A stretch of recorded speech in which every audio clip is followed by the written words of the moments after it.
La palabra género no solo tiene múltiples sentidos, sino que también ha devenido en una de las más controversiales e incomprendidas de la actualidad.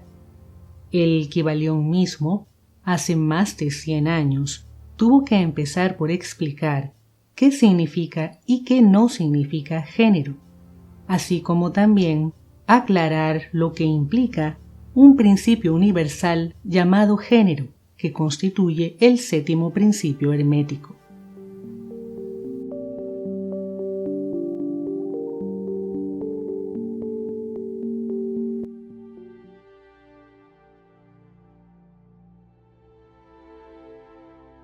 El aforismo del Kybalión, que sintetiza el 7º principio hermético, dice: el género está en todo.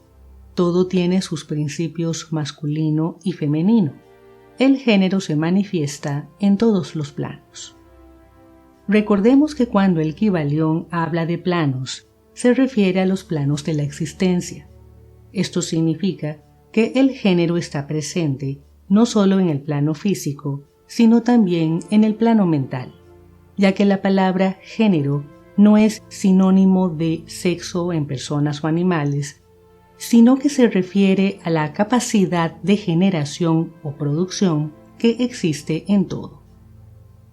De esta manera, el Kybalión destaca que el principio de género opera a través de 2 principios o subprincipios: el principio activo, tradicionalmente llamado masculino o positivo, sin que positivo signifique bueno, y el principio pasivo, tradicionalmente conocido como femenino o negativo, sin que negativo signifique malo.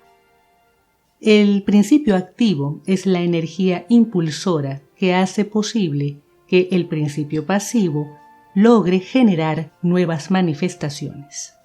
Así, por ejemplo, en el plano físico inorgánico, el principio de género hace posible la generación de átomos a través de la interrelación entre partículas positivas o masculinas y partículas negativas o femeninas. Obviamente, en el plano físico de la vida orgánica, el principio de género se manifiesta en la reproducción de los seres vivos. Y en el plano mental, se manifiesta en la dualidad de la mente, donde el principio activo o masculino actúa desde el yo voluntario y consciente, para imprimir el impulso y dirección al principio pasivo o femenino, que se mueve a través del mí inconsciente y creativo, capaz de generar ideas e imágenes. El Kybalión hace la observación de que el inconsciente creador es la parte femenina o pasiva de la mente, porque no actúa por sí misma, sino solo cuando recibe el impulso de la voluntad consciente, o sea, del lado activo o masculino de la mente. Si una persona no es dueña consciente de su voluntad, o sea, de su principio activo, comienza a dejarse dirigir por la voluntad de otros.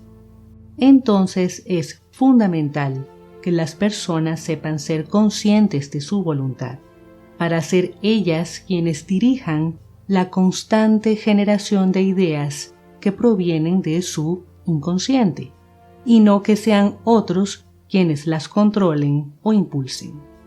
Y ahí se los dejo. Hasta la próxima.